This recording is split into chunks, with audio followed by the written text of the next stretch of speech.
Luciana Coutri, eu sou mestre e doutora em... Nossa, eu estou me ouvindo depois. Você consegue diminuir? Eu sou mestre e doutora em Distúrbios de Desenvolvimento pela Universidade Presbiteriana Mackenzie e eu sou supervisora clínica de uma clínica chamada Nexo Intervenção Comportamental. Eu trabalho com intervenção ABA para autismo. E hoje eu vim conversar com vocês sobre autismo e família. Quando uma criança recebe o diagnóstico, esse impacto não é só na criança, no desenvolvimento, na rotina dela. É um impacto para a família toda. É uma mudança completa. Eu acho que o nascimento de qualquer criança já é uma mudança. Quando uma criança chega numa família, a rotina muda, nasce uma criança, nasce uma mãe, nasce um pai. E quando essa criança é uma criança com TEA, as mudanças são muito mais profundas. Então, a ideia hoje é eu falar para vocês um pouquinho do impacto que o diagnóstico causa na família, o que a literatura nos diz, o que a literatura nos diz principalmente em relação às mães das crianças com TEA, e o que nós, terapeutas, né, eu sou psicóloga, o que nós, terapeutas, podemos fazer. Certo? Eu tenho 2 vídeos na minha apresentação que a gente não sabe se vai passar. Não vai passar. Então, esqueçam isso. Não tem 2 vídeos na minha apresentação. Eu vou permanecer aqui sentada. Afinal de contas, eles montaram um set aqui bonitinho. Mas se vocês acharem muito ruim ouvir alguém falando sentada, pode fazer assim que eu levanto. Tá bom? Então, vamos lá. Todo o processo ele se inicia do nascimento da criança. O autismo, diferente de outras condições, como, por exemplo, a síndrome de Down, o diagnóstico ele vem depois. Quando essa criança nasce também todas as expectativas sobre ela. Pai e mãe fazem expectativas do futuro, do que desejam, do que querem para essa criança. E o diagnóstico de TEA, ele vai aparecer mais tardiamente.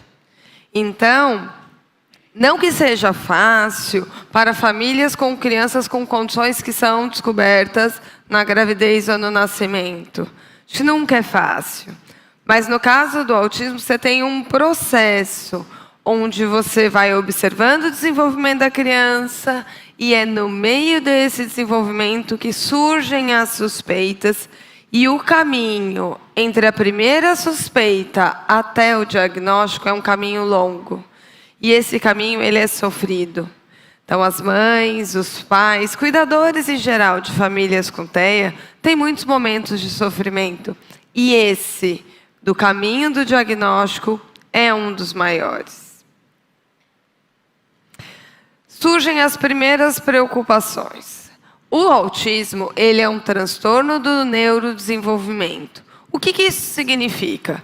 Significa que é no desenvolvimento que algo atípico, que algo diferente do desenvolvimento esperado acontece.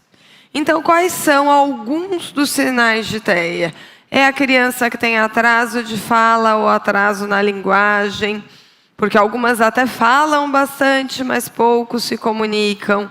A criança começa a brincar de uma forma diferente das outras crianças, tem apego a itens diferentes na rotina, não mantém o contato visual, ou então olha menos para a mãe e para as outras pessoas do que era esperado. Muitas vezes essa criança parece não ouvir, então a mãe chama, a professora chama. Começam-se a investigação, inclusive em relação à parte auditiva. Então, quando esses sinais aparecem no desenvolvimento, até que se busque ajuda, ficam muitas dúvidas. O que é esperado? Normal não é a melhor palavra. O que é esperado e o que não é? O que é do tempo da criança? Será que realmente existe o tempo da criança? E as mães vão ouvir isso muitas vezes de profissionais da área médica. Espera, não precisa ser ansiosa, cada criança tem seu tempo.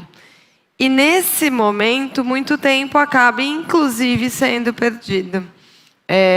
Algo que nem é o tema da palestra, mas que eu posso deixar muito claro para todos, é que o diagnóstico e a intervenção, quanto mais precoce, melhor o prognóstico para a criança. Mais tempo a gente tem de intervenção.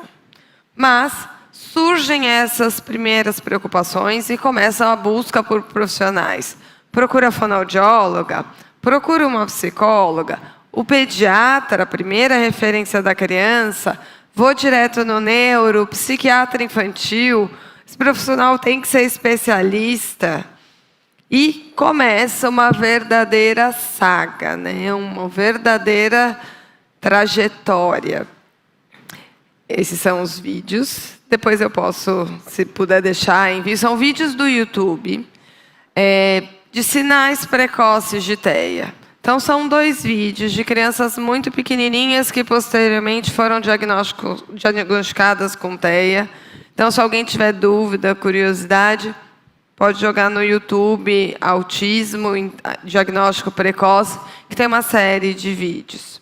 Agora, esse quadro, essa tabela, é de um projeto de doutorado, uma tese de doutorado da doutora Sabrina Ribeiro, de 2017, que investigou qual a trajetória que as mães fazem até o diagnóstico aqui no Brasil.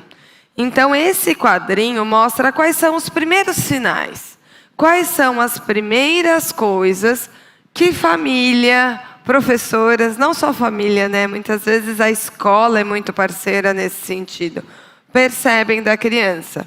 E realmente a primeira coisa que as pessoas buscam, nós profissionais, é atraso na comunicação verbal. A criança não está falando. Os amiguinhos da idade já falam e essa criança ainda não fala. Ou quando fala, fala frases repetidas, falas fora do contexto, repete falas de um desenho. Outro sinal é o isolamento. A escola acaba sendo um lugar ótimo para começar a identificar sinais, porque a gente tem uma comparação clara com crianças da mesma idade. Afinal, muitas das famílias que têm filhos com TEA é o primeiro filho. Essa criança acabou de chegar. Nem todo mundo tem contato com outras crianças para saber o que é esperado ou não é. Nem todo mundo é da área da infância no trabalho, né? Então, o isolamento é um sinal. A criança está na escola, todos os amiguinhos brincando, todo mundo no mesmo lugar e essa criança está sozinha num canto. Isso também é um sinal e que é facilmente percebido pelas famílias. Outro sinal é a falta de contato visual, quando está falando com alguém ou quando está prestando atenção em 2 pessoas conversando. Não responde quando chamado pelo nome. Movimentos repetitivos com o corpo. Esses movimentos repetitivos, ele precisa ser, de fato, bem diferente das outras crianças. A criança pequena está descobrindo o próprio corpo. A criança pequena pula o tempo todo. A criança pequena se balança. A questão, quando a gente diz em neurodesenvolvimento, é esses movimentos não sumirem com o passar do tempo. Eles, movimentos, permanecerem com a criança crescendo. Movimentos repetitivos com objetos, é o girar a roda do carrinho, ficar balançando os objetos que muitas vezes nem são brinquedos. Falta de prazer em compartilhar interesses. Tem um termo que a gente usa muito chamado atenção compartilhada, que é a triangulação entre 2 pessoas em um objeto. E a criança com TEA faz muito pouco. A atenção compartilhada acontece se entrar alguém aqui fantasiado, qualquer criança diria, olha mamãe, olha lá. E essa criança com TEA não faz ou faz menos esse compartilhamento. Repetição de sons, não necessariamente de palavras, e atraso na comunicação não verbal, comunicação por gestos. Comunicação verbal é tudo que a gente usa para não se comunicar, que não a voz. Então, a gente faz gestos, olhares, caras. Muitas vezes as pessoas se entregam na expressão delas. Eu mesma estou aqui fazendo essa palestra e olhando a carinha de vocês. Se eu começar a falar alguma coisa e alguém me olhar com cara feia, com certeza eu vou mudar de assunto. Isso tudo é comunicação não verbal. E alguns sinais não específicos. Aí tem sinais variados, essa última linha aí da tabela. Então, na população brasileira, esses são os principais sinais percebidos. Porém, esse é o tempo, essa tabela fala do tempo, desde a percepção dos primeiros sinais até a busca por ajuda. Então, algumas mães vão levar menos de um ano. Na verdade, desculpa. Gente, eu vou ter que confessar para vocês que eu sou uma pessoa que enxergo pessimamente mal e os slides estão lá. Então, algumas vezes eu vou colar com o daqui. Isso aqui é a idade que aparece, os primeiros sinais. Não que aparecem, que eles são percebidos pelos cuidadores. A gente pode ver que só 12% é muito pouco, percebem esses sinais antes do primeiro ano. Mas hoje, com essa história de internet, de vídeos, todo mundo grava os bebês, a gente sabe, a gente consegue perceber que na maioria das crianças, os sinais estão lá. É o bebê que é rígido no colo, é o bebê que não olha para a mãe enquanto mama, que não gosta de colo, que não atende a sons, que não busca. É o bebê pouco curioso. Mas são poucas as famílias que percebem. Por falta de capacitação, muitas vezes. É muito legal a gente ter agora, claramente, essa semana, a semana do 2 de abril, e ter oportunidades como essa, dessas palestras, para conscientizar as pessoas. Mas isso tudo é muito novo. Então, é esperado e é perfeitamente compreensível que as famílias não conheçam esses sinais. Agora, já 30%, quase um terço, entre 1 e 2 anos, e mais quase 30% entre 2 e 3. Então, esses são essa é a faixa etária mais comum dos sinais serem percebidos. E aí, sim, esse aqui, o tempo, né, a distribuição das crianças do tempo entre as preocupações até o diagnóstico. A gente tem ali a maioria falando de 2 e 3 meses. Pode parecer não muito tempo, mas pergunta para alguma mãe de criança com TEA se esses 2 ou 3 meses passam rápido. São tempos desesperadores, muitas vezes. E esse é o começo da busca de ajuda, que vai envolver ainda depois disso muitos profissionais, muitas avaliações. Isso quando a gente não procura 1, 2, 3 para ter certeza, confirmar, desempatar. Então, é uma trajetória muito longa. E por que é importante a gente falar disso, desses impactos? Porque tem um grande sofrimento antes e depois. Então, tá bom. Passou todo esse período que muitas vezes dura mais de um ano e veio o diagnóstico. Então, seu filho é uma criança que está no transtorno do espectro do autismo, é uma criança autista. Olha o tanto de preocupações que essa mãe pode ter. Preciso procurar uma fonoaudióloga, uma terapeuta ocupacional, um psicólogo. O que é AT? AT acompanha na escola, o AT da casa. Vou dar medicação, não vou dar medicação. Vou dar suplementação, não vou dar suplementação. Qual abordagem terapêutica utilizar em relação à abordagem? Esse foi o tema do meu doutorado. Quais são os fatores que influenciam a tomada de decisão das mães? Foi necessário um doutorado de 3 anos para olhar para todos esses fatores, e são muitos. Vai para uma escola especial, vamos estudar numa escola regular, qual a diferença entre elas para a criança? O convênio vai cobrir? Quanto custa essas terapias? São muitas as preocupações, as dúvidas e as dificuldades, depois também do diagnóstico. E então, os principais impactos desse caos que se coloca num primeiro momento, muitas vezes ele é resolvido depois, as coisas entram no eixo, elas entram no lugar. Mas no primeiro momento, a sensação que as mães relatam para a gente é de caos. É mudanças emocionais, é um impacto emocional de estresse, ansiedade, depressão. É um impacto financeiro, é mudanças de plano que envolve a família toda. E esse impacto financeiro, muitas vezes, é pelo custo de intervenções, de médicos, de terapia, mas também porque, em muitos casos, a literatura também nos aponta que um dos cônjuges, prioritariamente as mães, muitas vezes deixam de trabalhar para assumir totalmente o cuidado da criança, que seja levar para lá, levar para cá, fazer o que precisa das terapias em casa. Isso tem um impacto, muitas vezes, conjugal. O casal pode se desentender, muitas situações de separação. O impacto social, como é que essa pessoa convive em sociedade. Muitas vezes, por todo o sofrimento, essas famílias acabam se isolando com medo do estigma, com medo do preconceito. E é por isso que eventos como esse se tornam cada vez mais importantes e mais legais. Nós, como sociedade, precisamos reduzir esse impacto social. O impacto social é papel de todo mundo. Essa pesquisa é uma meta-análise. Na pirâmide das pesquisas, a meta-análise é a mais importante. É aquela que vai pegar tudo que foi publicado e fazer um resumo. E essa é uma meta-análise que fala dos impactos. Quais são os principais impactos para as famílias de criança com TEA? O primeiro impacto é o de diagnóstico. É o impacto mais forte, é o impacto mais sério. Depois, as alterações no estilo de vida da família. Aquele caos que eu falei para vocês no slide anterior. O impacto também vai depender da severidade ou gravidade do caso.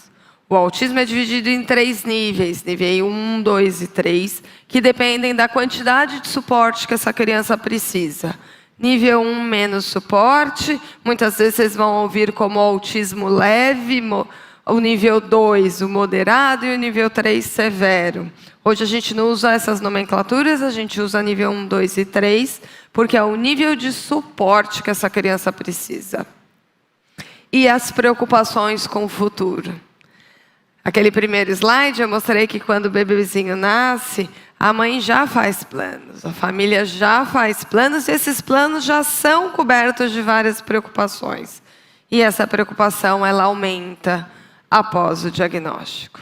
Então, esses são os principais impactos, os principais fatores de impacto na vida de uma família após um diagnóstico de TEA. Esse é um outro artigo muito legal, que ele vai falar do nível de cortisol. Cortisol é o hormônio do estresse. Para todos nós, aumentou a situação de estresse, aumenta os níveis de cortisol.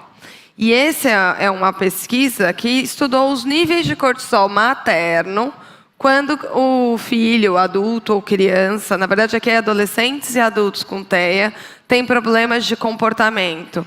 E os níveis de cortisol se assemelharam aos níveis de soldados em guerra. Então, olha o tamanho do estresse. O corpo reage assim como reage o corpo dos soldados de guerras e de sobreviventes do Holocausto. Essa é a comparação. E eu acho que é uma comparação que consegue mostrar para a gente o tamanho do impacto.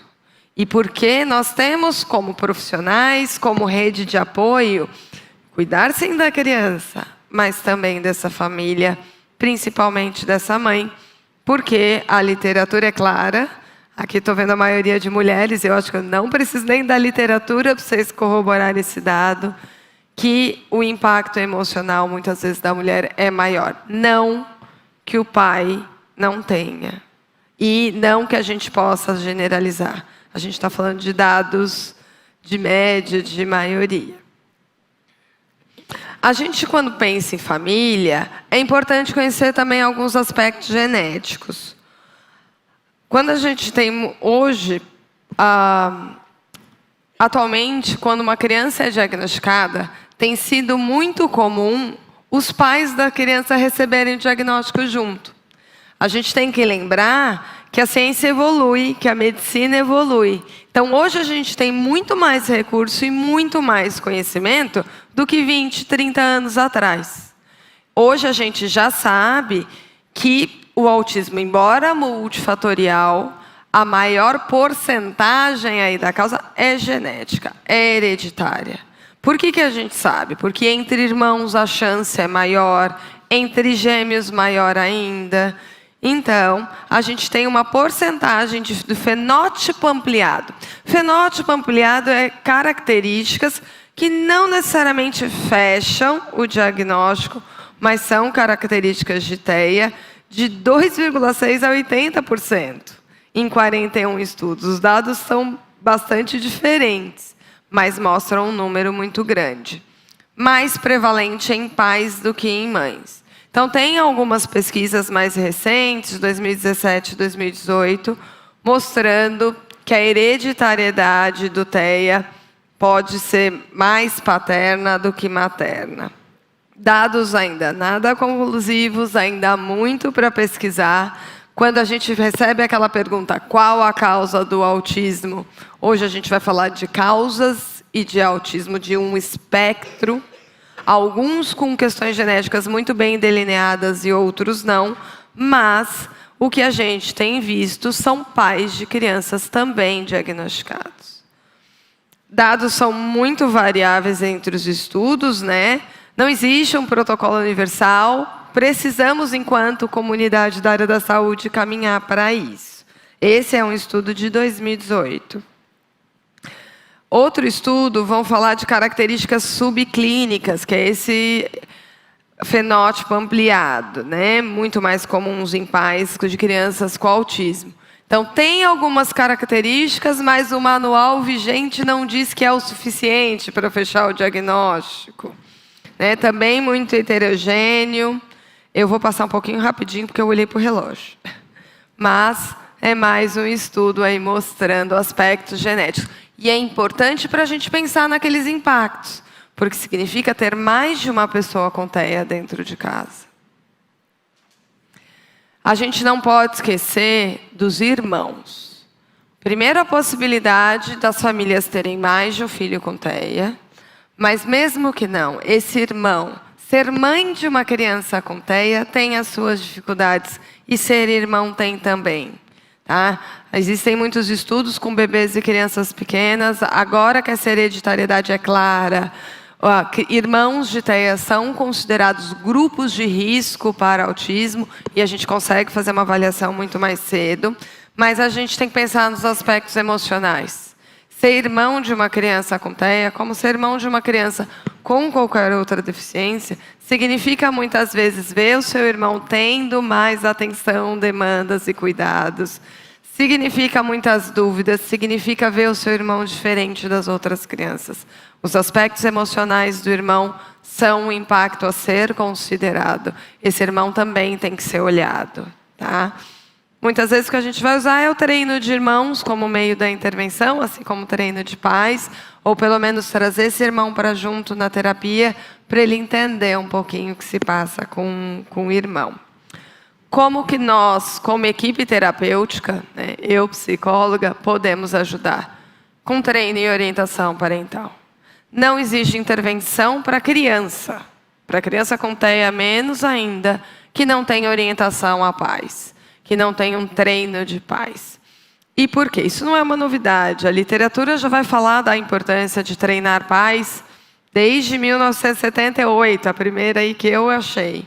Por quê? Porque no treino, na orientação, quando eu explico para esse pai onde ele está pisando, olha, o que é a TEA, o que a gente pode fazer, como a gente pode fazer, reduz os níveis de estresse parental e aumenta o senso de competência parental.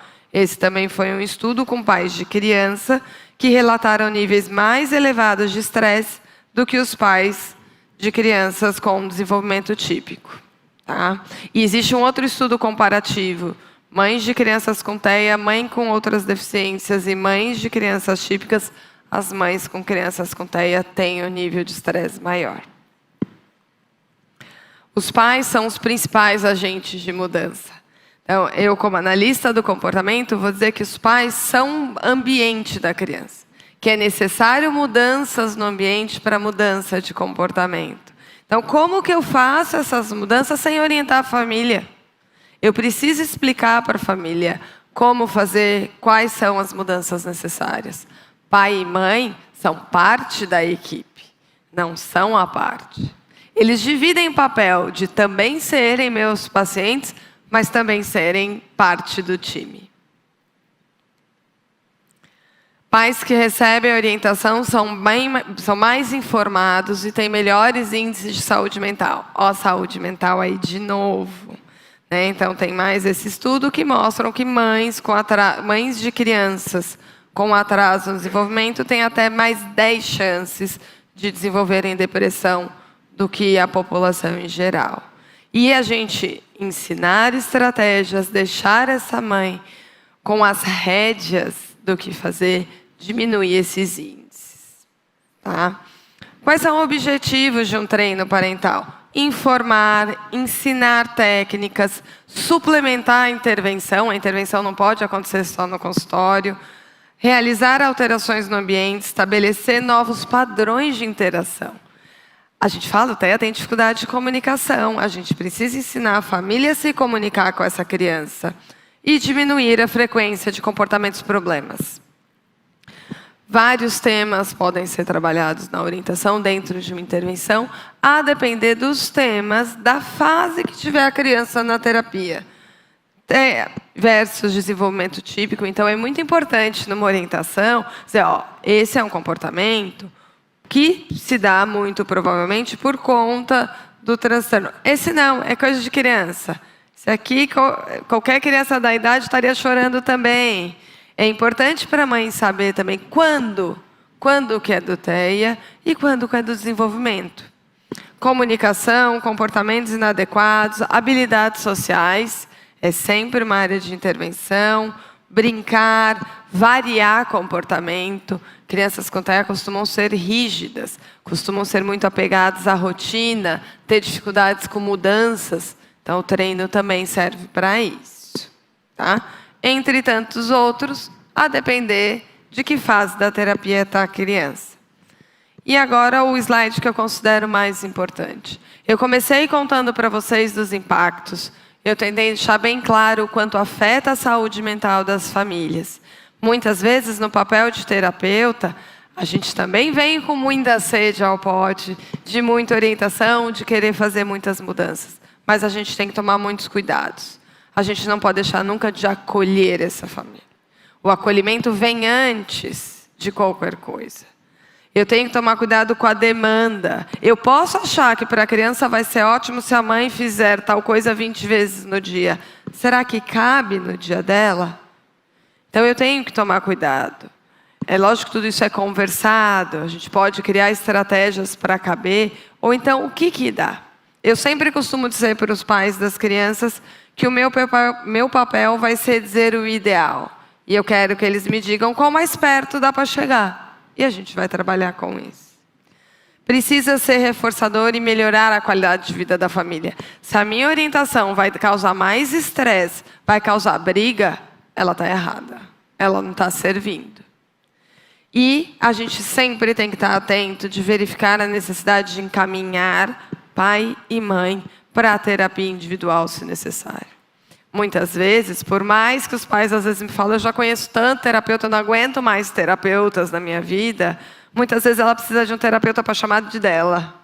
Ela precisa fazer terapia para olhar para si, para além do filho, para além da família. E é nosso papel como equipe apontar esse momento, falar dessa necessidade. Fica aí algumas dicas de materiais, livros de orientação parental, livros que eu sempre indico para os pais dos meus pacientes lerem. Trouxe para vocês, para quem tiver interesse. E finalizei em ponto, 4h30. Muito obrigada. Ah, gente, isso aqui são outros 2 materiais que estão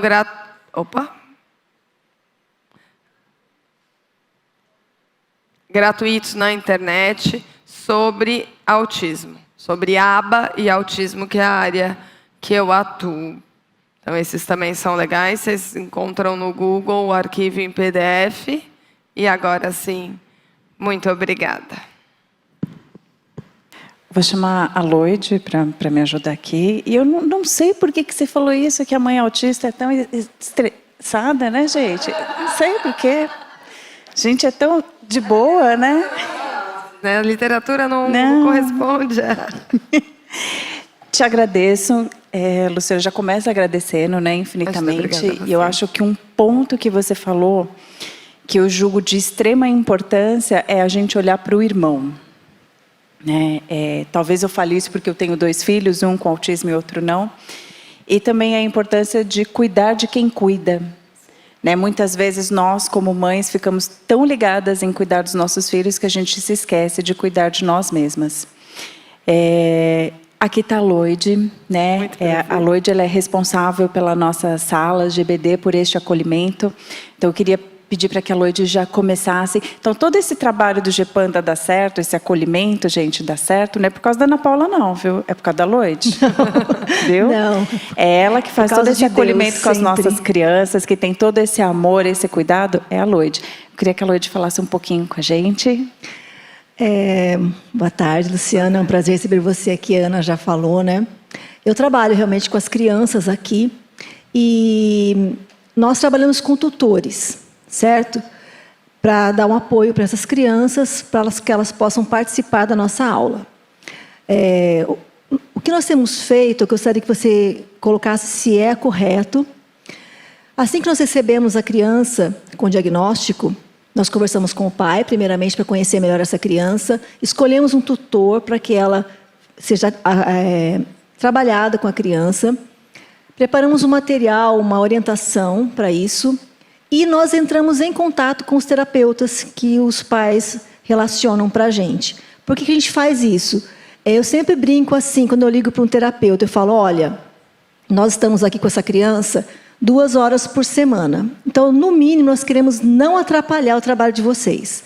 Né? Porque nós sabemos que o trabalho dos terapeutas é o que vai trabalhar o autismo em si. A igreja, ela tem outras questões a serem trabalhadas, claro, que é ensinar a palavra do Senhor. Então, eu acho que, gostaria de saber de você se isso é uma boa postura ou se nós podemos investir mais nesse contato com os terapeutas fora. Alguns deles vêm até a EBD nos primeiros dias para nos orientar também em relação a esse trabalho, mas o que a gente tem feito é entrar em contato e tentar não fazer nada diferente do que vocês fazem, né? Porque nosso papel aqui não é trabalhar a deficiência em si, mas sim trabalhar o acolhimento e o ensino da palavra. Vou te falar como terapeuta, eu ia amar receber esse contato. Só 2 horas são 2 horas. E muitas vezes na terapia, o que eu quero é ensinar essa criança a aprender. Um dos materiais que eu coloquei lá, que está na internet, é justamente ensina-me a aprender. Ajude-me a ensinar. Então, essas 2 horas podem ser muito ricas. E é papel dos terapeutas ter estratégia para que vocês ensinem o que precisam ensinar. A questão não é transformar o espaço em terapêutico. Mas a gente acredita que toda hora é hora de aprender e que a todo momento essa criança pode ser estimulada a aprender sobre o mundo. Então, eu seria uma terapeuta que a primeira coisa que eu falo, posso ir aí? Posso ir ver? E orientar o máximo que fosse possível. Quanto mais em conjunto a gente trabalhar, a criança só tem a ganhar. E a mãe e a família também, porque é mais uma rede de apoio. Acho que vocês acabam funcionando como uma rede de apoio e que, sim, mesmo ensinando parte da igreja, ensinando sobre Deus, você está ensinando essa criança a aprender. Então, você também está trabalhando terapeuticamente. E também ensina a criança que ela tem valor. Né? Porque às vezes a gente pensa que não, que a criança ela não está entendendo o que acontece ao redor dela, mas pelo contrário, né? A criança autista ela percebe isso quando ela está sendo enxergada como um indivíduo único. E eu acho de extrema importância.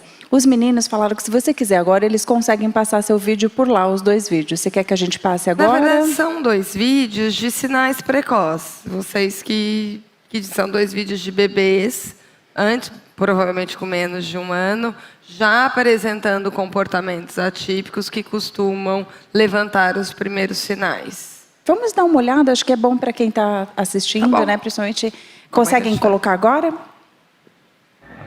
Wow, Jay, that's getting tall.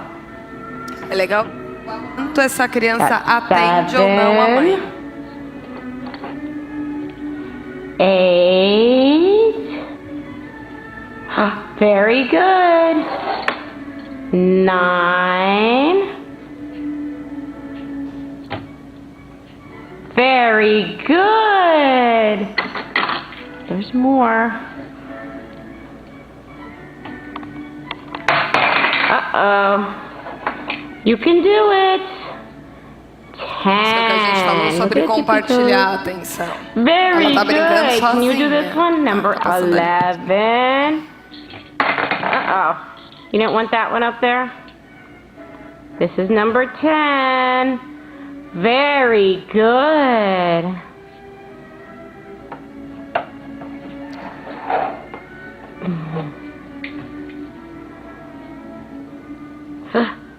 Whoa! Oh no!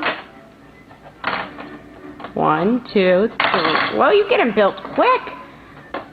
2, 3, 4, 5, 6. Uh-oh, spaghetti. Yeah. 1, 2, 3, 4. Nenhum olharzinho.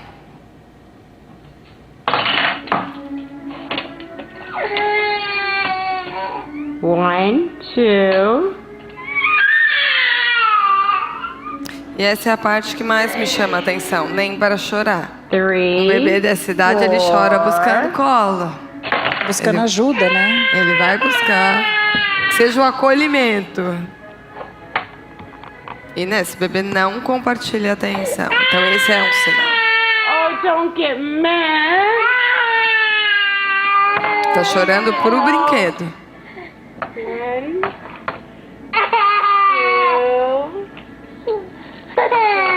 Pode parar porque ainda não tem mais. Ela vai fazer a mesma coisa. Separa esse por o outro. Então esse é um sinal claro de falta de contato visual, de falta de comunicação, de compartilhar. Uma criança nessa idade quer mostrar tudo. Very good. You're doing a good job. What are you doing, Ram? Esse já é um bebezinho Remy, what are you com doing? comportamentos atípicos. Remy. Remington, what are you doing?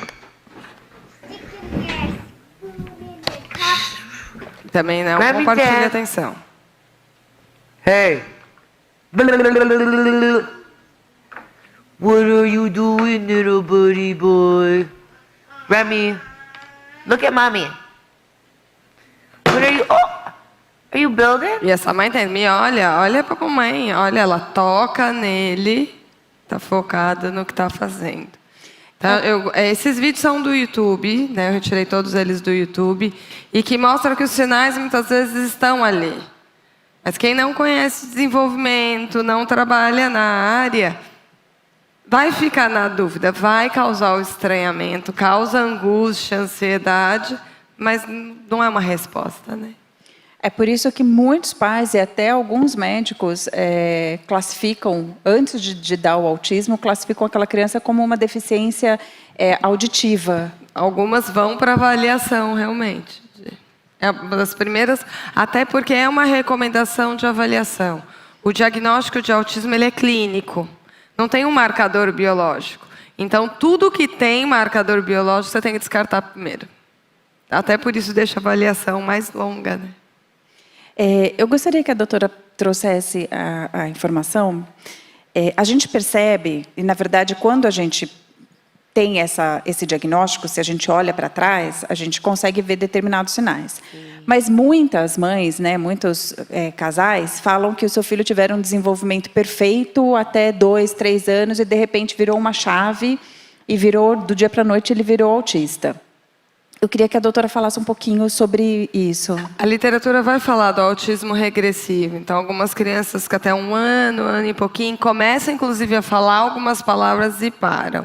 Então, esse é um quadro que realmente existe. Com essa história de vídeos, alguns sinaizinhos estão lá, mas muito menos. E é isso. Então, a criança até apresenta alguns sinais, mas está falando, está brincando, e ela vai parando. A literatura descreve e está naquelas dúvidas que a gente tem do que causa o autismo, o que exatamente é o autismo, mas acontece. Até vem a questão, foi a vacina, né? Até meu filho tomar vacina, ele era normal. Tomou a vacina, não deixou de ser. Isso é uma coincidência, né? Porque o autismo regressivo até 1 ano e meio, 2 é a data da vacina. Todos tomam a vacina com a mesma idade e essa regressão também acontece. Então, é uma coincidência que foi aí reforçada por pesquisas falsas, né? Sobre vacina e sobre outras causas. Trazendo um pouquinho para o nosso âmbito religioso, vamos dizer assim, eu sempre falo que esse acolhimento ele tem que ser uma parceria da igreja também com a família. Com certeza. Né? Não dá para a gente, como igreja, fazer isso sozinho, porque a gente não conhece todas as particularidades e o autismo, se a gente for falar só de autismo, é algo muito extenso, né? Mas que conselho a doutora daria para as igrejas e para as famílias, para que essa inclusão, né, para que esse acolhimento ele ocorresse com mais efetividade, mais tranquilamente, vamos dizer assim? Eu acho que num primeiro momento, para a igreja é escuta. Acho que essa mãe ela chega precisando falar. Ela chega precisando dizer, ela chega precisando não ser cobrada. Se ela tem intervenções, ela tem bastante terapeuta já cobrando bastante coisa. Então, acho que num primeiro momento é de escuta e para as mães de se abrirem, de terem a parceria. Uma parceria só vai funcionar se os dois lados estiverem afim. É como um relacionamento. Se um lado quer e o outro não, dificilmente a parceria vai com sofrimento. Então, é essa abertura de escuta. Acho que num primeiro momento é a igreja que tem que ouvir a mãe. Mas com o passar do tempo, ganhando confiança que essa mãe também consiga ouvir a igreja. São 2 horas por semana, é bastante coisa. Onde vocês vão poder dizer, olha, vamos olhar para isso, vamos tentar de tal forma, sempre da forma mais clara. Eu sou muito a favor sempre da comunicação clara. Está incomodando? Fala. Não quero que fale sobre isso. E aí cabe à igreja não falar sobre aquilo que não é incômodo nesse momento. O que é mais incômodo para a família, o que é mais difícil, deixa para os terapeutas. Doutora, aproveitando essa mesma fala da Ana e a sua sobre comunicação, nós encontramos, a maioria das vezes os pais vêm e comunicam, mas já aconteceu do inverso, né? Quando a gente é pedagogo, a gente ali é mãe, né? Então, quando há essa percepção e a gente tem essa questão, como comunicar esse pai, dessa diferenciação que está acontecendo ali, porque é uma sala de aula, né? Então, tem desenvolvimento ali que deveria estar mais ou menos equiparado. Então, como a gente pode comunicar ou falar com esse pai sobre isso? Acho que é o mesmo drama que vive em algumas escolas, né? Eu acho que essa comunicação tem que ser muito cuidadosa, mas ela tem que ser feita. E pode acontecer de, no primeiro momento, a família não aceitar. Pode ser o primeiro choque. Talvez você pode ser a primeira pessoa a dizer isso para a mãe. E eu acho que a primeira pessoa é a mais difícil. Mas eu acho que tem que ser dito. Porque se a gente pensar que quanto mais cedo essa criança for diagnosticada, mais cedo ela começar a intervenção, mais chances de autonomia ela tem. Então, eu acho que é uma responsabilidade das grandes e que tudo pode ser feito com muito cuidado, indo por um caminho de, não é melhor verificar? E talvez sempre dizendo, olha, aqui talvez a gente vá pecar pelo excesso. A gente vai pegar pelo excesso ao invés da negligência. Então, tomara que não seja, tomara que seja só um susto, mas fica aqui a indicação de que algo está diferente, tem aí uma bandeira vermelha, que tem um alerta, e talvez ter materiais, né, folders, materiais explicando o que é o TEA, quais são os sinais. Tem um material muito legal do CDC americano, que são com os marcos de desenvolvimento, e tem a tradução em português. Ele tem a tradução para várias línguas. Então, o que é esperado em cada mês, depois de 1 ano, no site tem inclusive vídeos, então tem 3 meses, é esperado que o bebê alterne o olhar, e tem um videozinho do bebê fazendo isso. Mas tem um PDF em português. Talvez ter esse tipo de material para dizer para o pai, olha, não é um achismo, não é uma percepção. Depois, se fizer esse arquivo, você me lembrar no WhatsApp, eu te mando. E Vale a gente pena. tem até uma pergunta, na verdade uma observação, né, da Lidiane aqui, que ela coloca assim, é muito importante esses vídeos, essas informações, eu acho que principalmente o vídeo que a gente acabou passando, porque eu estou com uma filha de 50 dias e já estarei atenta sobre o autismo.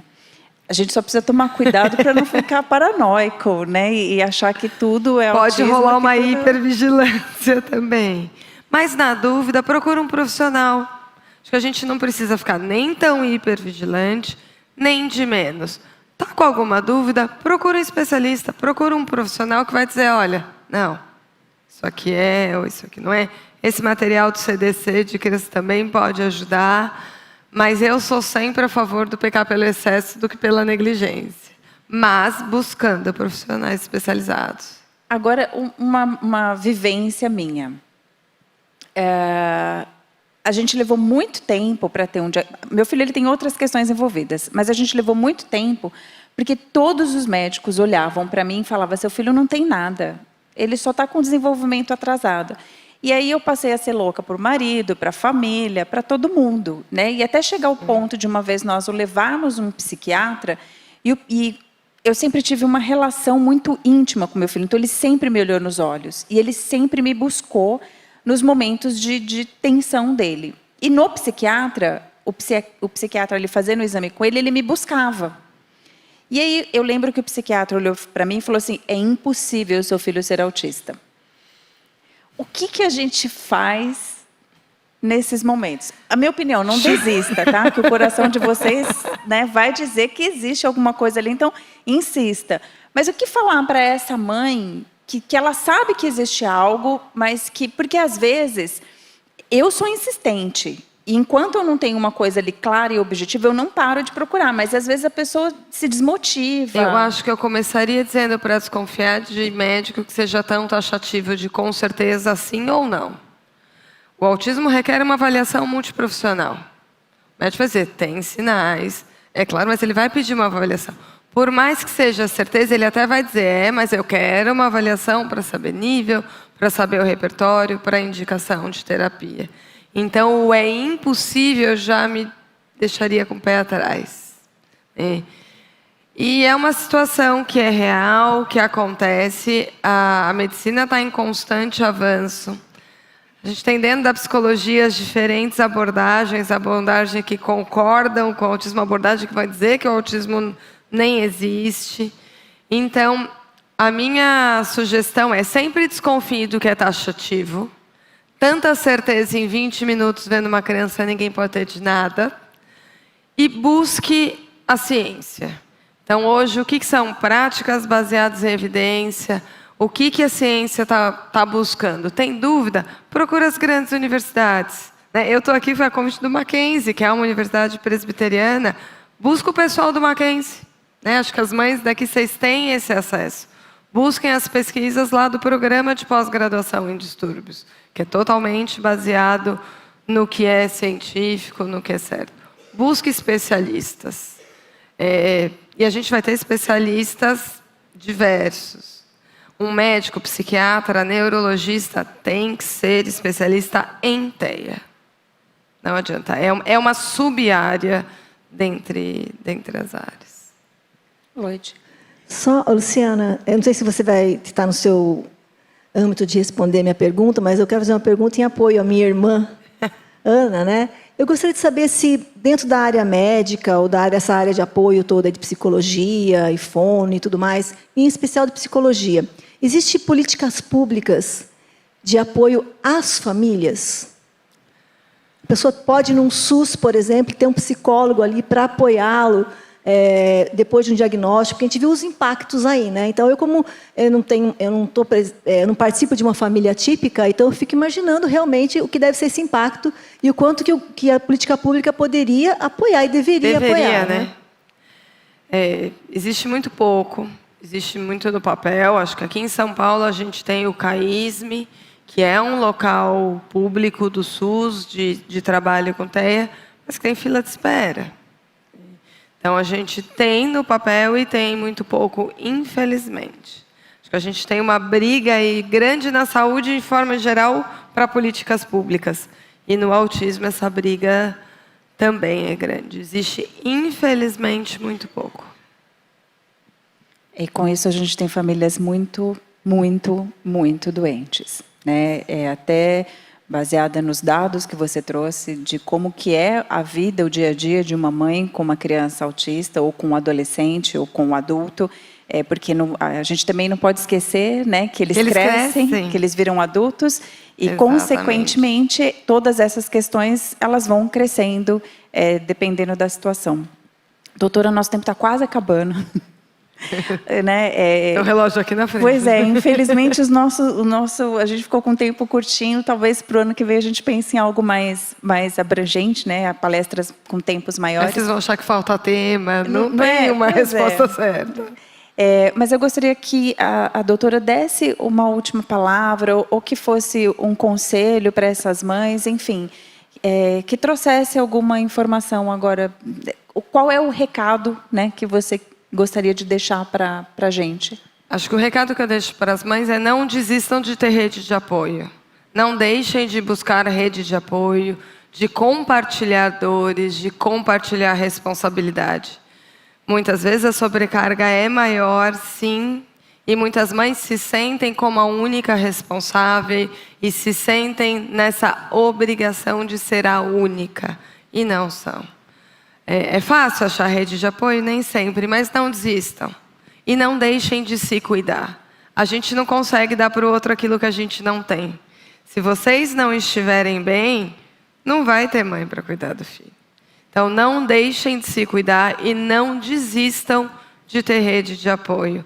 E acho que para as pessoas que não são mãe, tentem ser essa rede de apoio. Às vezes é um pouquinho que você precisa fazer. 20 minutinhos, 2 horas na semana, dar meia hora na semana para essa mãe e fazer uma unha e fazer o que ela quiser.